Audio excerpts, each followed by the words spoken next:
Hello and welcome to Deccan Herald's special election edition of DH Spark. I'm Ahmed Sharif, and today joining me live from Kerala is our exclusive panel who will discuss the elections in the state.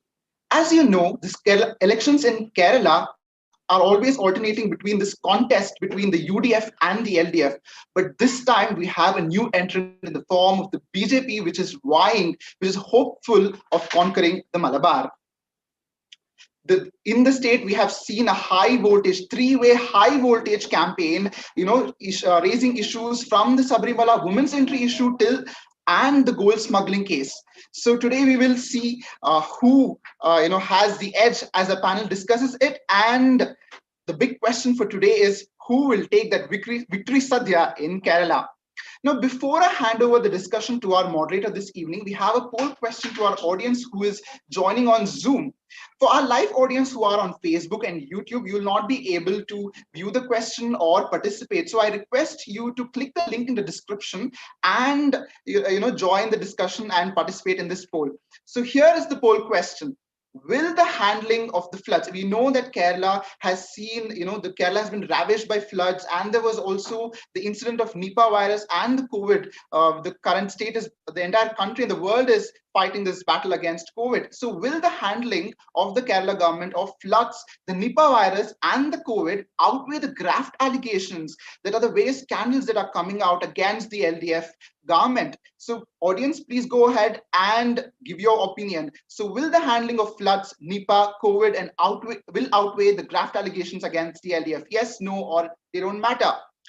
Now, while the audience is answering this poll, I would like to introduce the moderator for today. The moderator for today is Mr. John Merry. He's a senior journalist who has been observing not just one Kerala election, but a series. Like, he knows the inside and out of the elections in Kerala. So over to you, sir.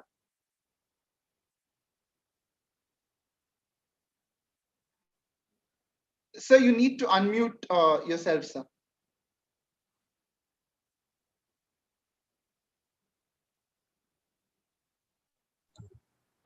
Please go ahead. Yeah. Hi, good evening, esteemed audience, a great panel. As we go into this debate, we are trying to look at a very crucial aspect of the elections. We've got a surfeit of scandals. Scandals are not far and few towards the fag end of every ruling dispensation. The Umbanchandi government had it in 2016. The Pinarayi Vijayan government has now, in the last year of its governance, there has been a surfeit of scandals. The question that we ask today, or we are trying to find out with the help of the panelists, is whether the scandals would have an impact on the outcome of the elections. This election is interesting because the popular perception is that the scandals affect the prospects of the ruling dispensation. But opinion polls in the mainstream media organizations, the print especially, as well as the television channels, give an edge to the LDF. And if that happens, Chief Minister Pinarayi Vijayan is all set to create history. He will be the first Chief Minister to head a ministry into a consecutive second term in office since the 1980s. 1980s are a watershed in Kerala politics because that phase has set in motion the era of coalition politics in Kerala. The way that we have coalitions on either from the left and the right, that has been set in motion in the early 1980s. So no other chief minister has been able to come to power for a second consecutive term. If the opinion polls are true, Pinarayi Vijayan will rule. Now, can we have the outcome of the elections, that outcome of the poll that we have held? Ahmed? Yes, sir. I think I'll give you the output. So we had asked the audience, will the handling of the various natural calamities like floods, and there was Nipah and COVID, the handling of these floods, Nipah and COVID with the government outweigh the graft allegations against it? So this is surprising. 44% of the audience says yes, it'll outweigh, it'll help the government, and 33% says no, and 22% says it doesn't matter. The elections are fought on other issues. So again, I repeat the answers from our audience. 44% says yes, the handling of all these calamities will outweigh the graft allegations. 33% no, and 22% says doesn't matter. Yes, sir, over to you. So our responsibility there, and the moderators and the panelists, is supposed to look at the 22% who still remain undecided. Those on the Facebook and Twitter may not be able to see what is happening, but they can join in by the mode of keying in whatever they want to say. Mm-hmm. Now comes by the onerous responsibility on the moderator for the evening. Introduce the panelists.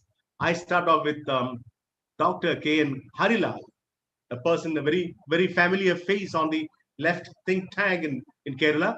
He's a member of the Kerala State Planning Board.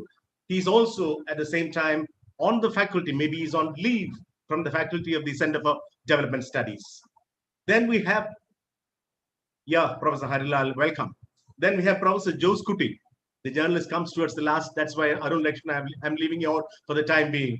Professor Jose Kuti is an associate professor with the University Department of Political Science, Kerala University. And he's also very active. He's in the limelight.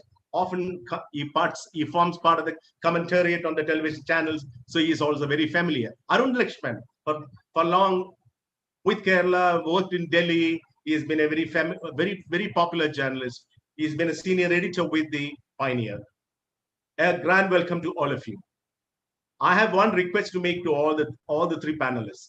You may have your political positions, you may have your political affiliations, but on this August evening, our effort should be to let the audience make sense of this huge topic that we have before them. That is, would the scandals impact the outcome of the elections? So be objective as far as possible and give your own opinions, considered opinions, so that at the end of the day, the 22% will make their decisions correctly. Or rather, the 100% of the audience would be able to come to terms with the reality as it exists today. So, Professor Jose Kuti, I think I should start off with you. What do you think? Are you surprised that the mainstream media should put out opinion polls saying that the ruling dispensation is going to come back to power? They're going to buck the trend of coalition dharma in Kerala. That is, if you have the UDF now, UDF gets voted out after every 5 years, and then the left comes in. The left is also gets voted out. Is this going to change? Are you surprised? And don't you recall 2016 when the Ummanchandi government, for the first 4 years, they have been on a winning streak, but the last year felled the Ummanchandi government. The solar scam, we can't mention the name of the victim or the perpetrator. The solar scam, it had its impact on the elections. Why is it not? Why do you think it may not be happening this time? Yes, as you rightly said, this year the major discussion in Kerala election is whether the LDF will retain power for the first time in so many years. To my mind and analysis, what I think is that in every election, the agenda is very significant and very important, which decide the outcome of the election. And in this election, the major agenda of the campaign is the achievements of the government, what the government has done on a number of issues, whether it is fighting the flood or the COVID, and also in taking the welfare measures to the doors of the people in Kerala. So what the people in Kerala during this election campaign is being discussed is not that the government has shortfalls. Of course, the government has certain allegations against them, but the major agenda of this election is the achievement of the government in terms of development. Let me butt in here, Professor Jose Kuti. But if you look at the debates on the television channels in the evening, and so much of what is written on the print, the scandals are not. We just can't wish away the scandals. The scandals are there, but despite the scandals, why is it that the opinion polls go in a different direction? That is what exactly I'm telling. It happens because the people discuss more about the achievements of the government than against the allegations. And the government went to the local polls when the allegations were at its peak, whether it was the gold smuggling or life mission or related to Shiva Shankar, etc.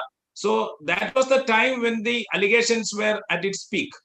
But that did not work in the local body elections, and the government came out with flying colors in the election results. So thereafter, you won't find much of allegations being discussed with the same fervor as they did during the local body elections. And then thereafter, there were two other important allegations. One was related to the PSC appointments, the shortfall in the part of the government in not making appointments, timely appointments, delaying appointments, etc., and also appointing their own people in some of the departments. That has been a major allegation. And thereafter, you could see the allegation regarding the deep fishing, to which the government has entered into an MOU, which would affect the livelihood of the people. So these allegations were also raised.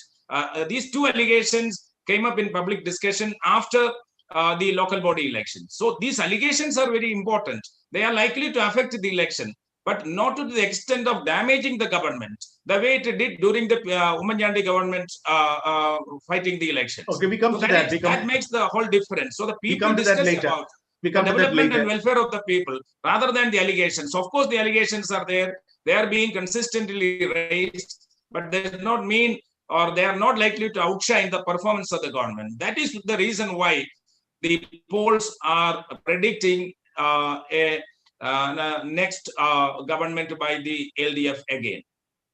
Arun Lakshman, do you agree with Professor Jose Kuti in his attempt at trying to understand that the perception behind the scandals and why it is not impacting on the outcome of the elections already?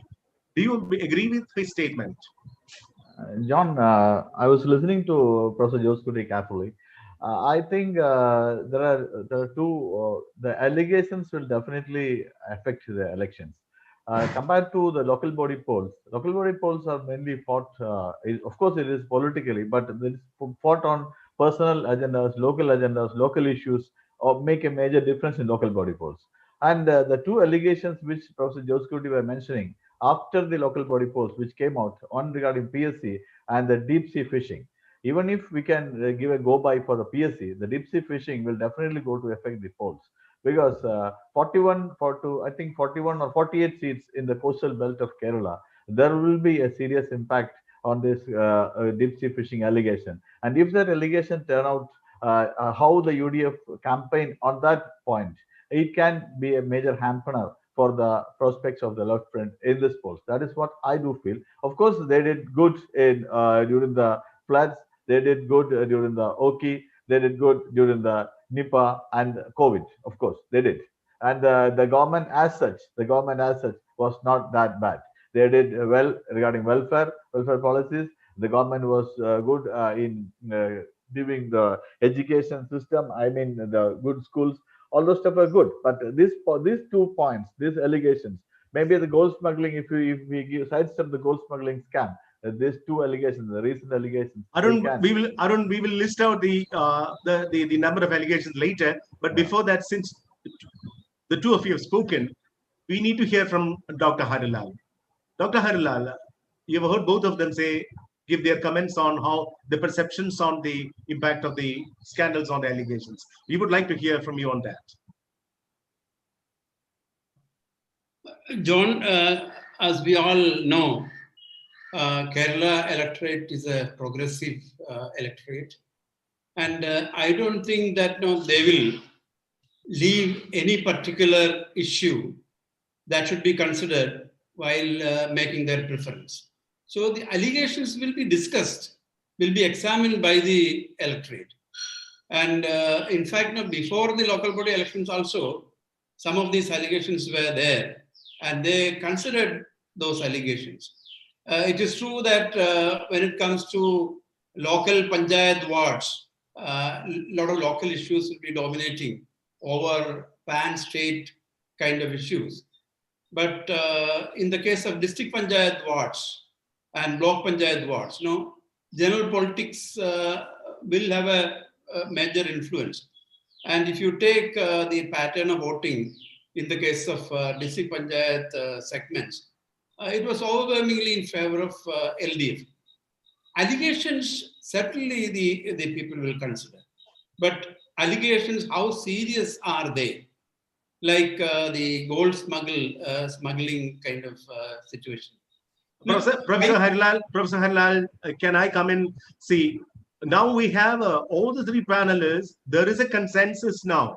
There is a consensus now, including Dr. Harilal, is of the opinion that these scandals, the allegations, disclosures, we can't say revelations because they're all allegations.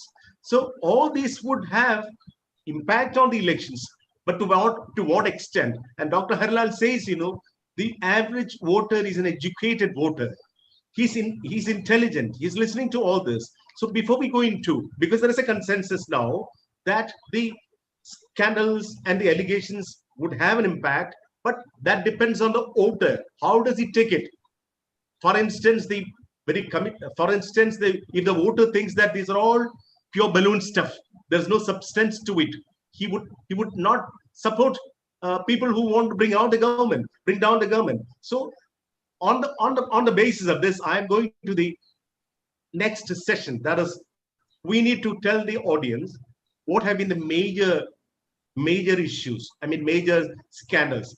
To give a small sample, I'll just quickly go through, and after that, again, I'll come back to Professor Harilal so that you can. I just came in when you were speaking, so that I will give you the opportunity to resume your take on that. See, the allegations have been, the most glaring have been about Swapna Suresh, a person who has been appointed on the government space park, and she was employed with the government space park, and she and her collaborators now are on trial for smuggling in 160, allegedly, I would say allegedly, for smuggling in 167 kilos of gold through diplomatic baggage with the help of officials in the United Arab Emirates consulate in Thiruvananthapuram. The second one is the sprinkler scandal. In fact, this scandal was the first to break open the fate of allegations against the government. It refers to the IT Secretary, M. Shivashankaran, in the CM's office. We can even say he was once the blue-eyed boy of the Chief Minister because he enjoyed his confidence a lot.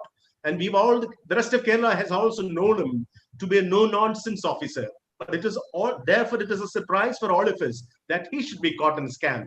And he contracted an agency in the United States to analyze data of COVID patients.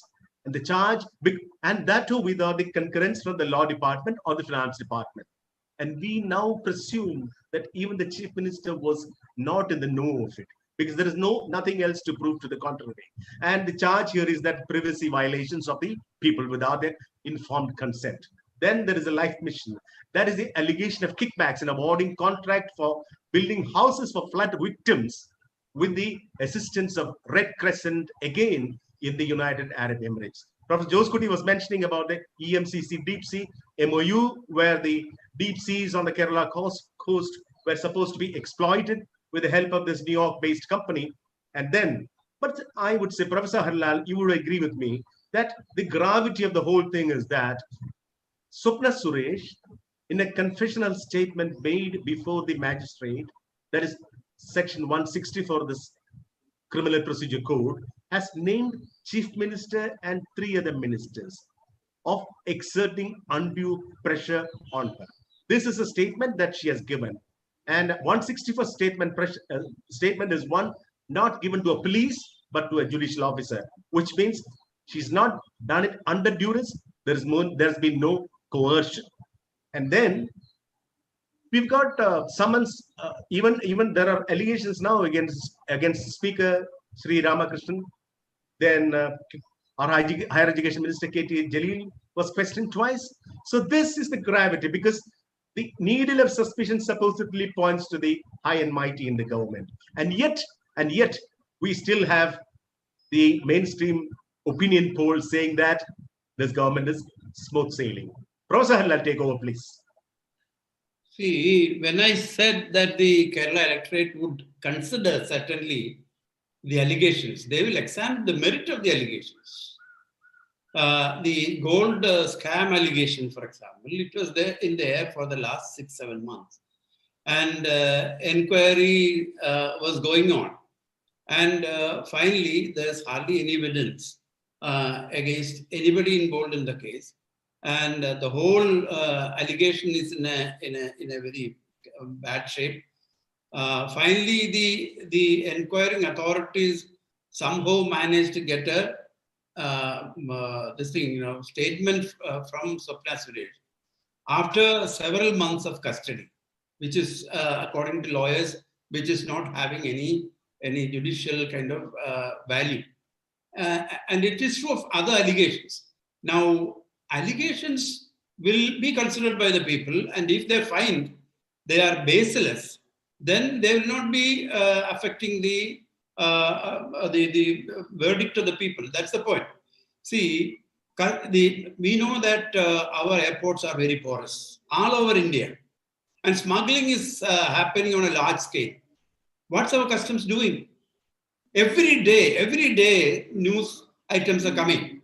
And recently there were items in newspapers saying that in different airports, so many kilograms of gold came. Now, the prime responsibility of Government of India and the Customs Authority is to check this. And if they have failed in their duty, you cannot ask Trivandrum Mayor or the Chief Minister of Kerala for accounting for this failure of the Customs Authority. Now, with respect to other allegations also, if you have time... Professor Halal, we'll come to that later. Let Arun Lakshman give us his take on this particular issue, whether the customs is an entity of the union government, and if smuggling takes place there, what are the big bosses there in the Delhi doing? Do people here have to take note of it? Come on, we would like to hear what is your take on last 1 or 2 years, it has really increased everywhere. Okay, it has been a pan-Indian phenomenon, not just Swapna Suresh and this government here. No, John. Of course, the customs officials have to do. There were instances when the Trivandrum Customs Superintendent was even dismissed. The Trivandrum Customs Superintendent Radhakrishnan was dismissed, was arrested, was put behind the bars before all this Swapna Suresh allegation came up. It is not a two-year Indian phenomenon. There has been coming from Malabar. I know there's a lot of gold smuggling taking place in each and every airports. And customs, of course, as Dr. Halal has rightly pointed out, customs has a major say in this. And there were several instances wherein the customs officials, the central excise officials, are hand in glove with the smugglers. But allegation, this specifically is pointed out, as John was rightly pointing out, Section 160 of CRPC, the Swapna's deposition was before the magistrate, and that deposition was regarding that's what the more than allegation that has to be seriously taken up. So, Professor Joskuti, this 164, Swapna Suresh, and Swapna Suresh mentions the name of the Chief Minister, 3 other ministers. No, that was done long time back, not just on the eve of the elections. And the government has been saying that it has been obtained under duress, though it is 164. So there is a counter case against that. That is the crime branch has filed a case. They filed a case against the Enforcement Directorate. So, but Professor Joskuti, do you subscribe to the arguments raised by either Professor Harilal or Mr. Arun Lakshman? What is your stand on this? What I find is that of late, the Customs and the Enforcement Directorate have lost interest in the case. I do not know why they have lost interest in the case. Maybe because they don't have enough evidence, or they are not interested in proceeding with the case if they have evidence. So what tells me is what is stopping them? If the ministers are involved, or if anybody else is involved, why can't they question? Why can't they arrest them and they can initiate other legal proceedings? So this is being watched by the people. So if it is a very strong case, they have to proceed with the investigation. Now the investigation is almost dead. We don't hear anything for the last 1 month, anything particular, except some leakages of confession by Swapna Suresh. That alone cannot be taken as an evidence. It could be leakage by the media or whatever it is. So how can we explain that the Enforcement Directorate and the Customs central agencies they have lost interest in the case. What does that mean? They don't have strong evidence. That could be the reason. Or are they playing politics? Or are they playing politics? Yeah, that could be, I do not know, that could be politics, but they have to explain why they are not proceeding with the case with the same interest that they have been doing earlier. Visibly, the reason could be that they don't have strong evidences. And even, as Herlal has pointed out, there have been, smuggling has been going on uninterrupted even after this infamous case. So in almost all the airports, you have smuggling taking place on a daily basis. So I think I have a question. I have a question to Arun. Arun, see, 161st statement mentions the name of the skipper of the cabinet. Isn't there a responsibility on the part of the investigating agencies to send a notice to him and try to find out? I don't even say interrogate the chief minister. Not that.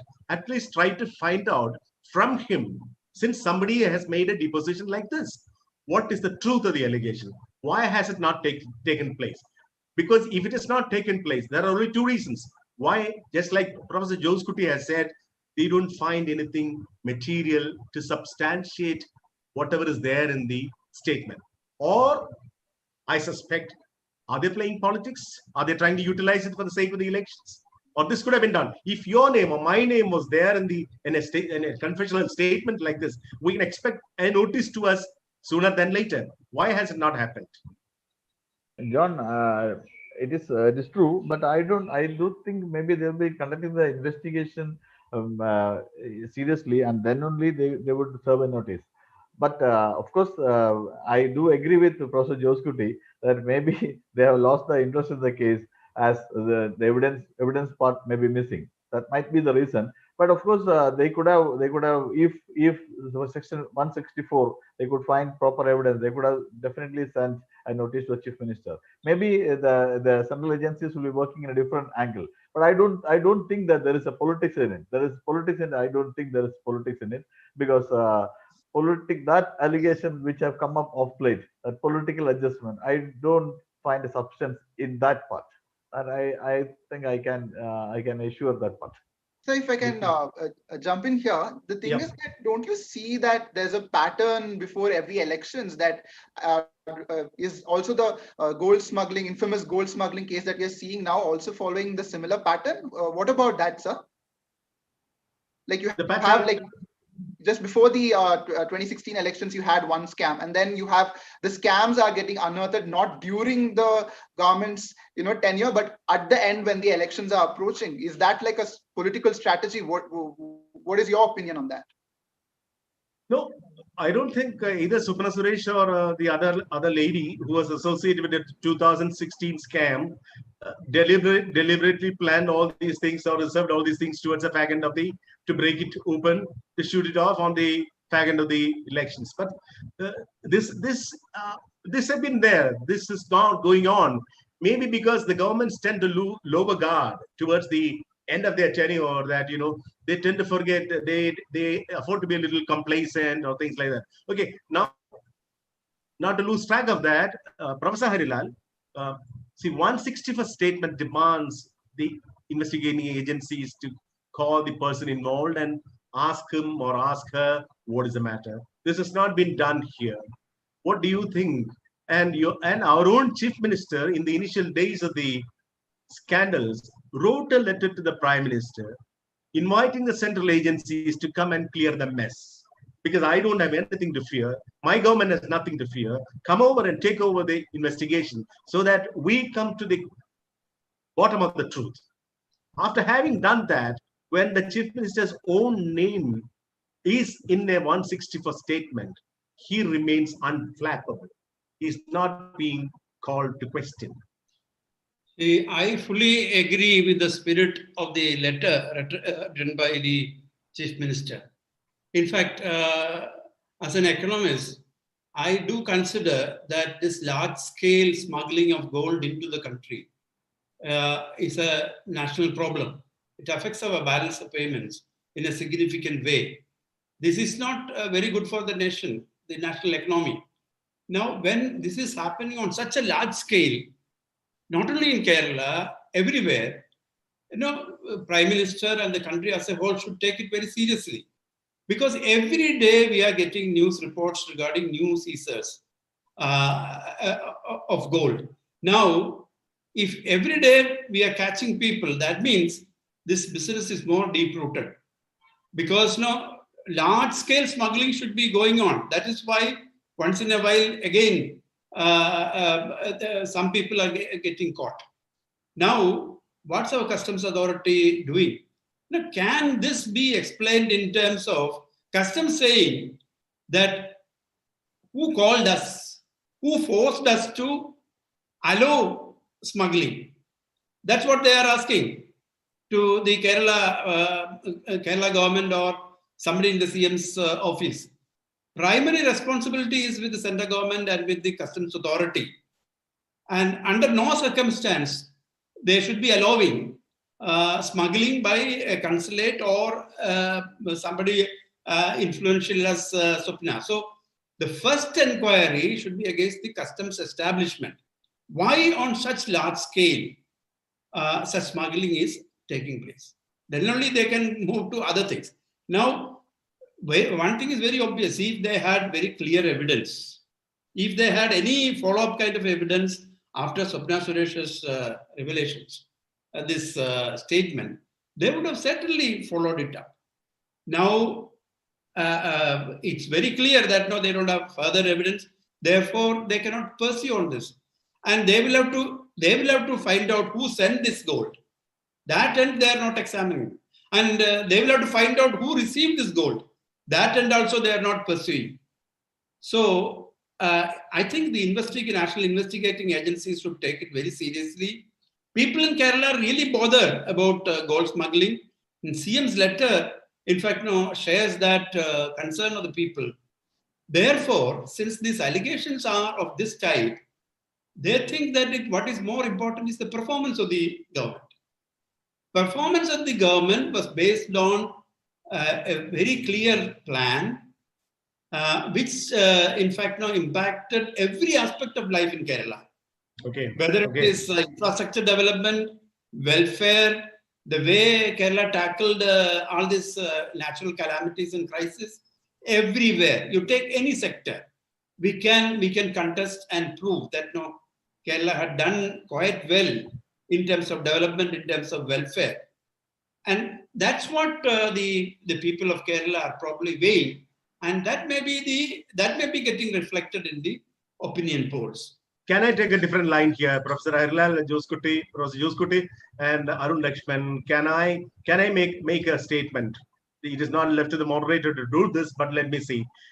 I suppose, or rather, there is a preposition this way, that because of the COVID pandemic, the opposition in Kerala could not translate the voter angst into agitations on the streets. Normally what happens is that you have a major allegation coming up, and then you have a street agitation. Political rallies are being staged.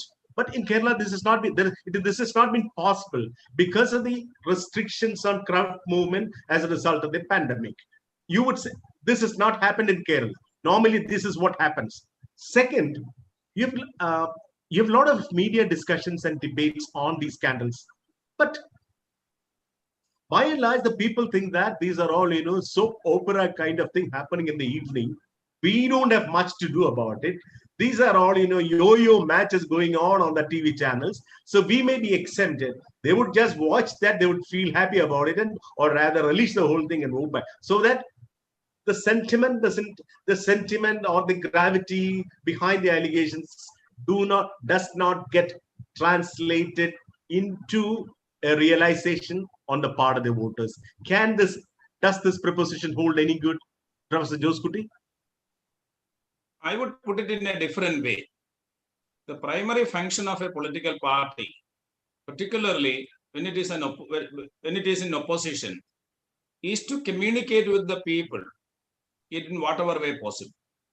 If you look at the organizational capability and the election campaign strategy of the UDF, particularly the Congress is organizationally very weak to communicate with the people the way the government could communicate. Of course, there were limitations in organizing big strikes or hartals or protest meetings, etc. There were some restrictions. But there have been no restriction on house-to-house meeting and communicating with the people. They could not do that. So that has affected the people. Whereas the government has very well communicated through the government machinery as well as the party machinery what the government has done. But the opposition failed very badly in communicating with the people the shortfalls, the shortcomings of the government, whether in fighting Nipah or COVID or other issues. They could have done it. Even in the case of the allegations of the government, the opposition failed to sustain the momentum of the protest allegations and so on, the way the LDF did during the Umanyandi government, during the times of the Umanyandi government. So this has affected them very badly. So I only partly agree with your proposition, but partly the blame is on the weaknesses of the opposition parties, their organizational strength, their inability to act when something is really to be communicated with the people. I think this has affected the opposition very badly, where the government has outperformed the opposition. So in an election, no single factor, let me add this, no single factor decides the outcome of the election. There are many factors, and the opposition has failed to corner the government, has failed to bring out the shortcomings of the government. So that is what has put them on a very weak wicket right now. If I can, maybe you raise your point. Yeah. You raise your finger. I was coming to you. You must thank Her Majesty's opposition for its grand failure to expose the government.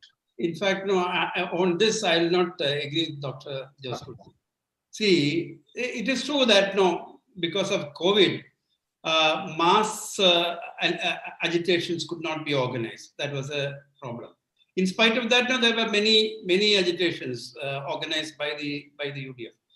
But take the media, the print media, television channels, and social media, everywhere, the discussion was against the government. They were challenging the government. Government representatives were cornered, like anything. And Kerala media is quite vicious on these kind of things. And it has been doing. And for so many weeks together, evening discussions were on the scam. And we should say that, no, it was very well communicated. All the details were discussed in the media and by the people. And in fact, now, because of that discussion, when it went beyond certain points, it became very clear. The real stuff behind the allegations are hardly anything. Because it made self-explanatory, these discussions. And that's where the good work of the government got counted. People were experiencing those things, welfare pensions. In Kerala, we don't have power cuts now. Complete electrification is done. And major development in the infrastructure front. So people are experiencing this good work done by the government. They are appreciating that on the one hand. On the other, they are listening to certain allegations which are not being proved, which are not having real stuff behind it. That's the thing. It's not that Kerala electorate was not exposed to this allegation properly. These were discussed in detail. Okay. So now I think. Yeah, exactly. So we are running short of time. So before we open up to the audience, let's have a quick poll, which also I think both the panelists have told about the other factors apart from scams. Kerala, there are so many other factors. Let's have a poll question. The question is to all our audience. Again, I repeat, those who are on Facebook and YouTube, you won't be able to participate in this poll. If you would like to, please do click on the link in the description and join the Zoom meeting. So the poll question to our audience is that what will be the main issue in this Kerala elections? Of course, we've had the scams that you're talking about, but what will be the main issue, the main plank that these elections will be fought on? The first is that the Sabarimala women's entry issue? Is that the main thing? The governance and law and order, which certain chief ministers, BJP chief ministers, have come down to Kerala and raised questions about that. And then is the handling of the COVID-19, or again the gold smuggling and the other scandals. What will be the main issue that the Kerala elections will be based on? The Sabarimala women's entry issue, the governance and the law order, the COVID-19, or the gold smuggling and other scandals? The audience, the questions are, the poll is open, and you can go ahead and give your opinion. So meanwhile, while the audience is giving our their answers, I would like to ask everyone on the panel, is that the BJP factor in this particular elections, where we had this one particular video when Kochi Metro was launched, where E Sreedharan got a tremendous applause, more than even the other dignitaries. So is he the factor? Will he help the BJP? What do you think, sir?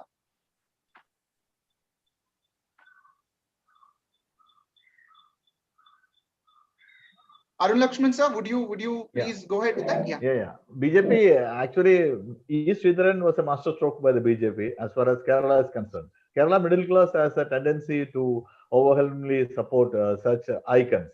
So BJP has done a major thing in that. But as far as the constituency is concerned, or the Kerala society or the electorate is concerned, he may not make that difference in particular constituency. But as a whole, he can be an icon for the BJP in this election. But I do feel that this election BJP will make a major difference, not because only of E Sreedharan, but the vote garnered by the BJP may lead to the final result. I think John will agree on that. Yes, sir. Other panelists also have their take on this. I would respond to this by, of course, bringing in celebrity professionals can attract some people. But E Sreedharan's attraction would be primarily limited to the constituency where he is contesting in Palakkad. Because even before that, BJP has brought in film stars like Suresh Gopi. Of course, that have an impact on the wider public. But it is also limited because in Kerala, what I would argue is that there are so many other factors that are working against the BJP. That is why the BJP is unable to cross 15% of votes, despite mammoth efforts throughout so many elections since 2010 in local body, in assemblies, etc. So their performance might impact on the performance on other friends, LDF and UDF, but they are not going to make a big gain. I think they will have to wait for a longer period of time. So their progress will be a slow progress. But people like professionals like E Sreedharan would add to their kitty by.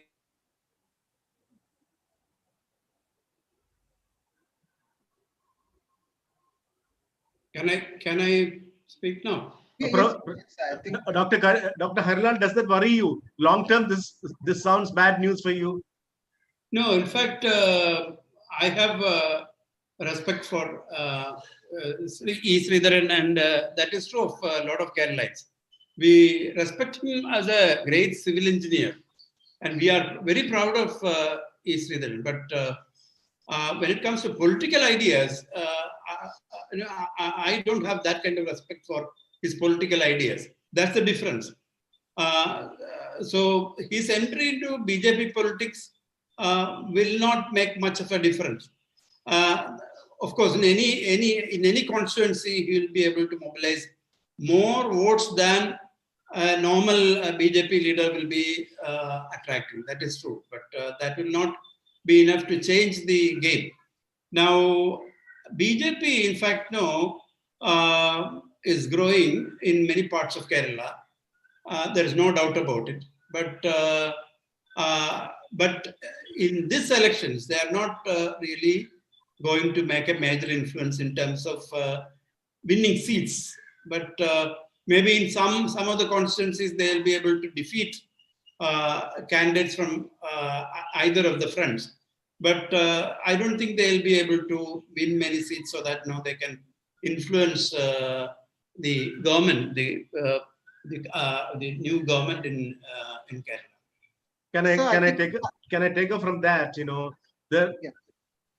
Arun, your colleague in the RSS, your colleague in the organizer, I don't say RSS, your colleague in the erstwhile colleague in the organizer, Mr. Dr. Balashankar had made a very serious allegation. Being such a heavyweight in the RSS or in the organizer, he said that, there has been a political nexus, electoral nexus between the CPM and the BJP in select constituencies to ensure that the BJP gets a certain number of candidates elected, and there is a quid pro quo where the government continues to remain in power or is returned to power. If you must have noticed that, the whole of Kerala has noticed that. Is there any credence to that, or is it being is Balashankar taking revenge on the state unit of the BJP for not having given him a seat to contest in his hometown? John, two things. One, Balashankar is a very senior person. Balashankar was my editor, not only an organizer. He was the Delhi bureau chief of the week, as you know. He was the Delhi bureau chief of the FE, as you know, and he's a professional journalist.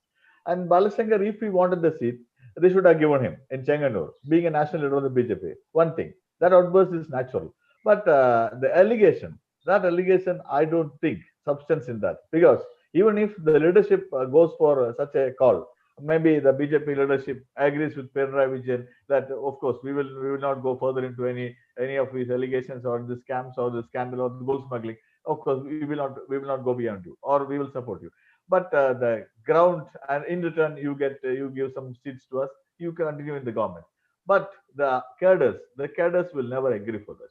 I know that BJP cadres, especially in Malabar area, they were fighting a fierce, bloody battle with the CPM. And how can any sane person agree on that term? But there is a common agenda. There is a common agenda. The BJP wants Congress Mukt Bharat. The CPM wants Congress Mukt Kerala.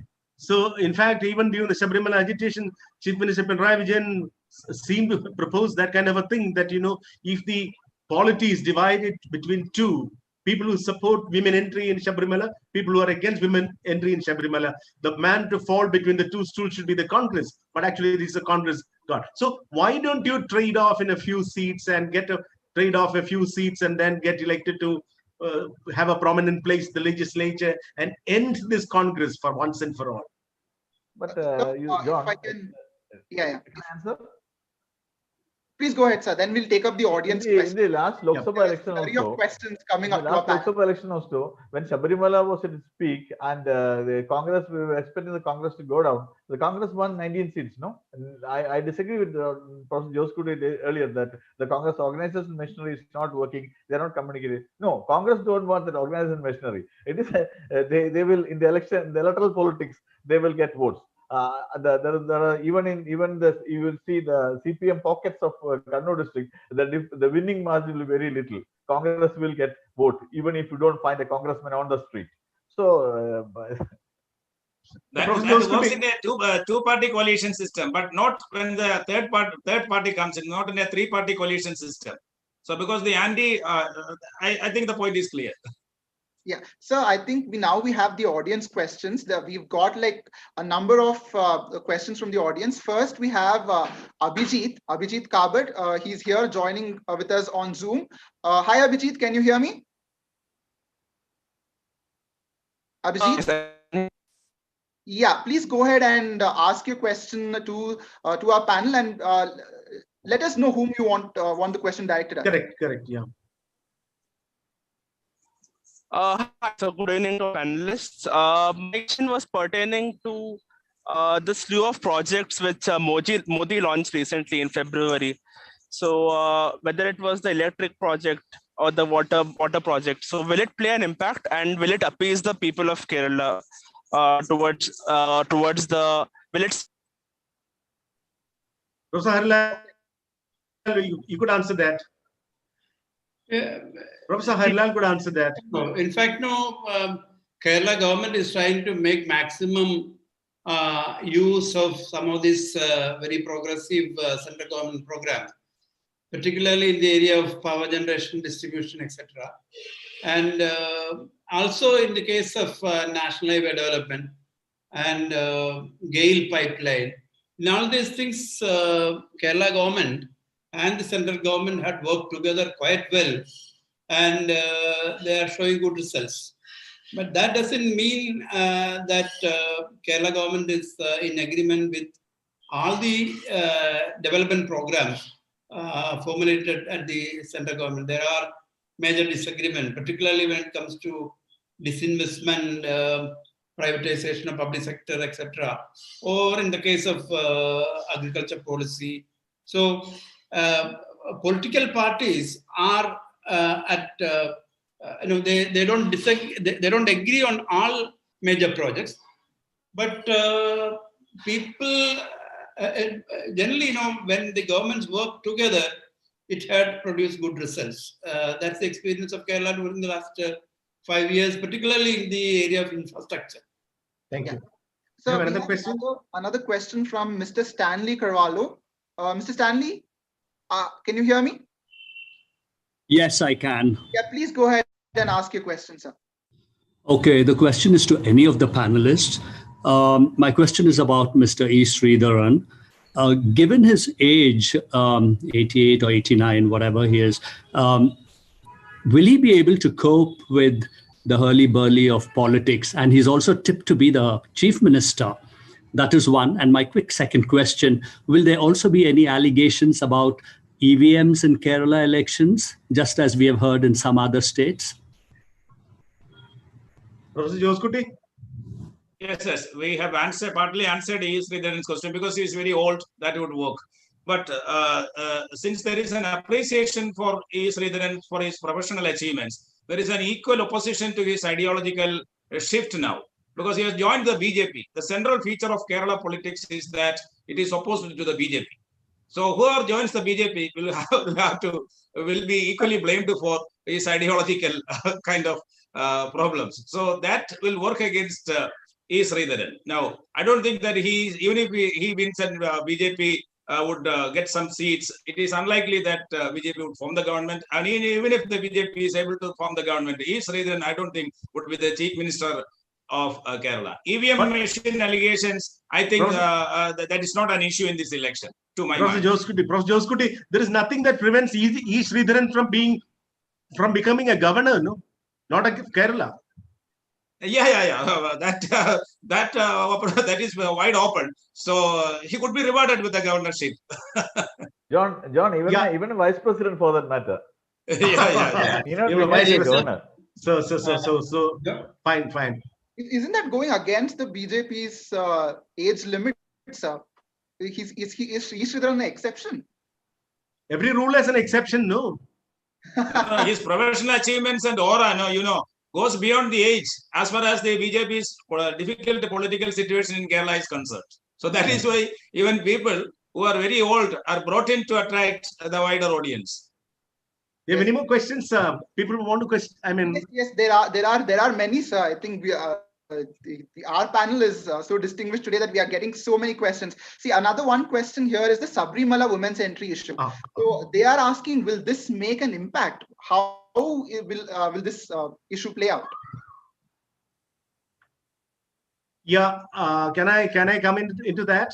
Yes. Go ahead, sir. Yeah. All the three panelists, see, their faces are beaming. They are so happy that this particular Sabarimala thing is being revived for debate here, because that seems to be the subtext of the whole campaigning, the hush-hush campaigning. There are no mass agitations, but Umman Shanti, the strategist of the elections this time, often is that he has brought in this issue, Sabarimala, so emotive that you don't need much of a campaigning for that. You only need to resurrect this whole question of women's entry into that. I think that would be the major clinching factor in these elections. I know, Professor Harilal, don't you think so? Because see, even if I'm a committed left voter, it's my political ideology that almost governs me. But if there are certain personal beliefs in me, my convention, my family, my relatives, we have been on a certain tutelage for the whole life, and all of a sudden for us to change and then let young women march into Sabarimala, it may not happen. I think that is one of the reasons why 19 seats went to the conventional UDF last time without not much of a toil and struggle on the streets. Don't you think this is going to be the a major campaign. John, why only Ummanchandi, K. Surendran, Shobha Surendran, BJP leaders, all these people were raising this issue, not only in this election, not only in the parliament election, in the local body elections also, and in the by-elections, Pala, Koni, Chertala, and Vaturkau by-elections also, this was raised. See, this is where we should value the merit of Kerala electorate. See, they have considered this. They have given their opinion in an election, in the parliament election. Parliament election, of course, there were many reasons. One of the reasons I personally believe was Sabarimala, certainly. But after that, you cannot take this issue to every election. Ummanchandi is very, very ambitious on this. And people will not travel with Ummanchandi on this. They will have to consider the government, its performance in infrastructure, in welfare, and so many areas. So they will have to, whether it is all India level or state level, the electorate will have to consider if the democracy is to survive all these different factors. And Kerala electorate will be weighing all these things. Sabarimala may also be there, but that cannot be one of the clinching, very important issue. This could be a clincher. Professor Halal, this could be a clincher. I think that Arun Lakshman should answer that question. Opposition leader Ramesh Chennathala has made a very major allegation, a major charge. 4 lakh duplicate votes are there on the electoral rolls. Chief Election Commission, the State Chief Electoral Officer has said that, the political parties were caught sleeping. They were caught napping. Why didn't you raise this earlier? Now they are trying to weed out. Can this mar the prospect of elections, the authenticity of elections, not just any particular political party, the authenticity of elections as a whole, our election machinery, adult franchise? I'd answer, no?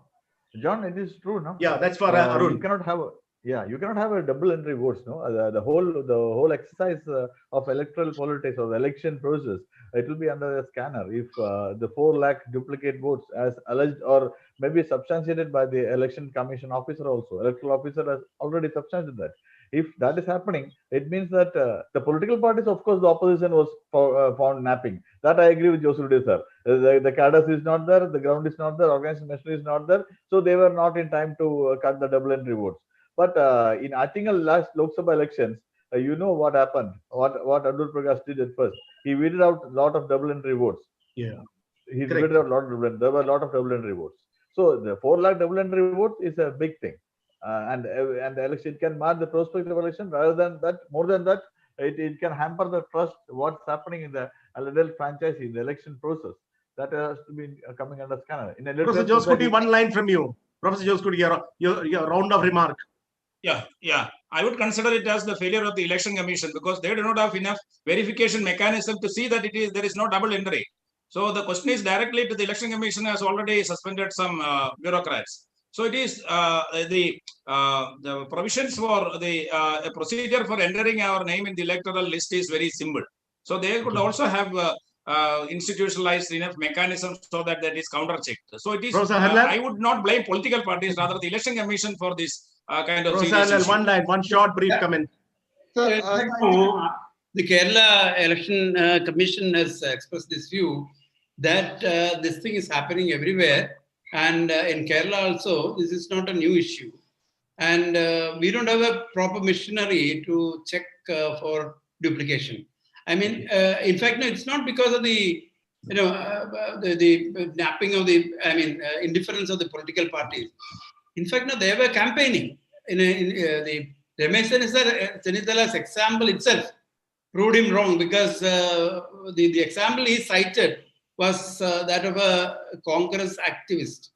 And she had votes in 5 places. And this was done because Congress people were too active in registering. Maybe political party workers were going on registering the voters. And in many cases, more entries happen. And this is not a very, very good sign for democracy. It should be checked. Sir, I think we had taken the poll on what will be the major issue in Kerala this elections. I think the poll results are out. So Wow, I think this is interesting. The results are interesting. Only 6% says that it will be Sabarimala women's entry issue. Just 6. 31% says it is governance and the law and order situation in Kerala. 19% says it is COVID-19, the pandemic, the handling of the pandemic will be the issue in Kerala. And surprisingly, 44, the highest, the 44% say that gold smuggling and the other scandals will be the issue. So I think the panel has rightly spoken today about the factors about the scams, the gold smuggling scandals, and the various scandals that are coming up will be the major issue in the Kerala elections. So I think it's time now, sir. It's already 6. I think we'll wrap up. I think before that, we have one question from Brigadier Kushalappa. He would like to ask a question, one final question to our panelists, and then we'll have a concluding remarks and we'll wrap up. So Brigadier, please go ahead. Can you hear me? Yeah, I can. Can you hear me? Please. Yes, Brigadier. Please go ahead.